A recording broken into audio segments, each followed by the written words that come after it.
Alors l'exercice que je vais retenir le plus, c'est le fait d'avoir vécu, parce que je le savais déjà, mais là je l'ai vraiment vécu, lier la tête et les jambes.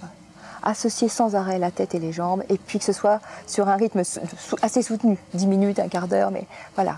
Et ça, on l'a pratiqué tout le temps sur ces 2 jours, donc c'est vraiment quelque chose que j'ai intégré. Mon exercice préféré, c'était celui de ce matin, cohérence pédagogique. Introduction en fait dynamique d'une séquence qui allait être faite pour capter l'attention des participants.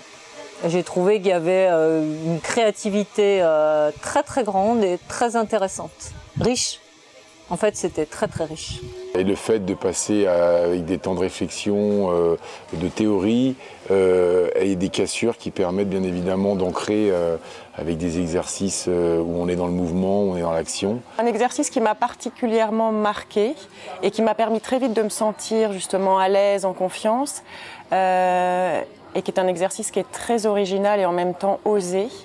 C'est un exercice qu'elle nous a fait en début de première journée, où elle nous a demandé de réfléchir sur la question qu'on aura envie qu'on nous pose.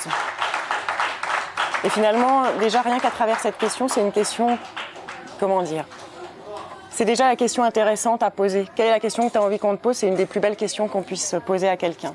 Ce qui m'a le plus surpris dans les exercices qu'on a pu faire, c'est probablement le hacking. C'est pas la première formation, ce ne sont pas les premières formations auxquelles je participe, et on a souvent des postures de formateurs qui sont un peu en retrait. Ils donnent des informations, mais pour avoir la doc, pour avoir les concepts, c'est autre chose. Là, en fait, dans le hacking, on nous propose tout à fait autre chose. On nous propose carrément de transférer les outils que l'on développe, que ce soit les icebreakers, etc., pour savoir comment on va pouvoir les reprendre dans notre vie professionnelle chaque jour.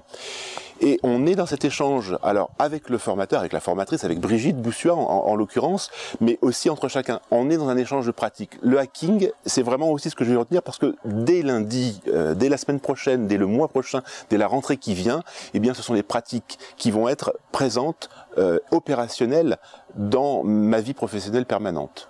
C'est un festival qui laisse la place à l'ensemble des personnes et à chacun individuellement, chacun peut apporter les choses, et c'est vrai qu'on a des gens qui viennent du recrutement, on a des gens qui viennent d'entreprises, on a des gens qui sont des consultants purs, et voilà, les temps d'échange sont extrêmement importants et extrêmement riches, et du coup ça donne une facette et une vision très large et très complète. Donc je suis ravie. Quel exercice m'a marqué le plus ? Je dirais presque tous, mais en tout cas ceux qui combinent le corps et l'esprit, enfin la tête et les jambes, enfin ça c'est indéniable. Peut-être parce que c'est un des derniers, celui où on autorise les gens à prendre son temps, et c'est-à-dire que quand quelqu'un a trouvé une réponse, on lui dit fermez les yeux, pendant ce temps-là, il n'y a pas le poids du regard sur les autres, dire t'as pas trouvé toi la réponse, enfin des choses comme ça. Je trouvais ça extrêmement positif. J'ai adoré l'exercice quand on a commencé dès le départ à se dire tiens, et si on était différent, et si on se posait une question, et si on pensait à la question rêvée, celle qu'on ne nous pose jamais, et qui est finalement une petite découverte complémentaire à laquelle on aimerait tant répondre, mais parce qu'on est des consultants ou des formateurs, on ne va jamais nous la poser. Et j'ai adoré de pouvoir donner un petit bout de soi qui n'est plus dans la représentation. Celui que je retiendrai le plus, qui a créé un impact sur moi, c'est l'hameçon pédagogique. Comment attirer l'attention rapidement pour avoir un déroulé derrière, l'accroche en 1 minute pour dérouler, ou justement encore, je parlais de partage à l'instant, où chaque participant est venu partager son expérience, son savoir-être, son ressenti aussi sur tout ce qu'il a vécu pendant tout ce temps qu'on a vécu ensemble. Ça vient dans la continuité effectivement de ça, c'est la carte mentale. C'est à un moment donné aussi pouvoir se poser et distancier par rapport au quotidien, quoi. Et je trouve que hier, il y a eu un moment de grande communion dans la communauté de l'apport, de la générosité, mais aussi communion avec soi, quoi. Et une recherche en profondeur, effectivement, de... Voilà, c'est quoi notre place, quoi. C'est quoi notre place, et je pense que la carte mentale, effectivement, est un outil formidable pour ne pas oublier où est-ce qu'on met effectivement les cailloux, quoi.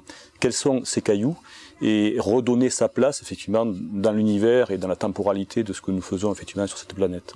Ce qui m'a particulièrement intéressé, c'est la capsule appelée nuage d'idées ou patate, qui permet déjà de produire de l'idée, de la structurer et d'envisager éventuellement d'y travailler beaucoup plus en profondeur par la suite. L'exercice plus particulièrement, c'est celui qu'on a fait ce matin sur les différentes approches qu'on peut avoir pour l'hameçon pédagogique. Où là, on est passé tous individuellement, donc il y a eu quand même 24 approches différentes, qu'elles soient des approches humoristiques, donc en 1 minute, vraiment un temps très court, c'est comment attirer l'attention, comment récupérer très vite l'attention du groupe pour amorcer une nouvelle capsule pédagogique. Et là, c'est vrai qu'on a tendance à avoir sa propre façon de faire et peut-être on n'ose pas aller sur des chemins de traverse qu'on connaît moins. Personnellement, ce sera l'humour, ou voilà. Et du coup, de voir les autres et de voir que c'est possible et de voir qu'on peut oser le faire, ça donne plein d'idées. Et du coup, c'est super riche. Donc, je repars avec énormément d'envie par rapport à ces mises en place d'hameçons pédagogiques. Alors, un exercice que je ne faisais pas pour la première fois, qui est le petit bonhomme en mousse, et qui à chaque fois me remet dans une réalité très concrète, qui est la capacité qu'on a de se freiner et de pouvoir, simplement en modifiant notre visualisation, avoir un impact immédiat sur notre comportement. Je retiens une régénération en fait pour pouvoir réintégrer et redéployer effectivement dans l'entreprise ce type d'énergie et ce type d'approche qui nous permet nous opérationnels aussi à faire preuve de créativité et à sortir beaucoup plus régulièrement effectivement des règles que l'on se doit d'appliquer dans les entreprises. J'ai aimé tous les moments où on pouvait partager, tous ces moments de travail et enfin ces moments de cohésion de groupe qui nous manquent de temps en temps parce qu'on a trop l'habitude de travailler seul. Et qu'il y en a tous les jours à apprendre et à découvrir et donc ça nous fait des beaux jours pour la formation devant nous. Ce que je retiens aussi, c'est que ce que j'ai reçu là et partagé pendant ces 2 jours, je vais pouvoir l'utiliser sur du long terme. Mais en même temps, je n'ai pas besoin d'attendre longtemps pour le réinvestir. C'est-à-dire que dès lundi, il y a plein de petites choses que je vais pouvoir mettre en place. Et il n'y a rien à faire, l'union fait la force.